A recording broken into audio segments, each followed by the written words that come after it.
Son bir ildə təkcə Gəncə şəhərində 1200-dən çox it dişləmə hadisəsi üzrə təcili tibbi yardıma xidmətinə müraciət edilibdir. Bu rəqəm sahibsiz heyvanların şəhər və rayonlarımızda yaratdığı təhlükəni açıq-aydın göstərir.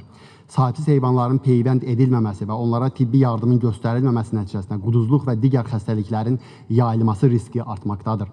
Problemi təsvir etmək üçün qeyd edim ki, şəhər və rayonlarımızda sahibsiz heyvanlar üçün sığınacaqlar mövcud deyil. Heyvanlar mütəmadi olaraq peyvənd edilmir və tibbi yardım alınmır. Şəhər və rayonların mərkəzi parklarında, küçələrində belə sahibsiz heyvanların sakinlər üçün ciddi problemlər yaratdığına şəxsən şahidlik etmişəm. Bu da sakinlərimizin sağlamlığı üçün ciddi təhlükə yaradır. Bu problemin həlli üçün bir neçə təklifləri irəli sürmək istərdim. Sahibsiz heyvanların təhlükəsizliyini təmin etmək və onların vəziyyətini yaxşılaşdırmaq üçün müvafiq qanunvericilikdəki boşluqlar aradan qaldırılmalıdır və yaxud sahibsiz heyvanların haqqında yeni qanunun hazırlanması çox vacibdir. Sahibsiz heyvanlar üçün mütəmadi sığınacaqlar yaradılması, onların təhlükəsiz şəkildə saxlanılması üçün vacib bir addımdır.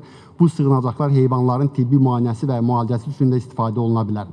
Sahibsiz heyvanların mütəmadi olaraq peyvənd edilməsi, xüsusilə quduzluq əleyhinə peyvəndlərin icrası bu cür xəstəliklərin yayılmasının qarşısını ala bilər. Sahibsiz heyvanlara tibbi yardım göstərilməsi üçün mobil klinikaların təşkil edilməsi də bu problemin həllinə qismən kömək ola bilər.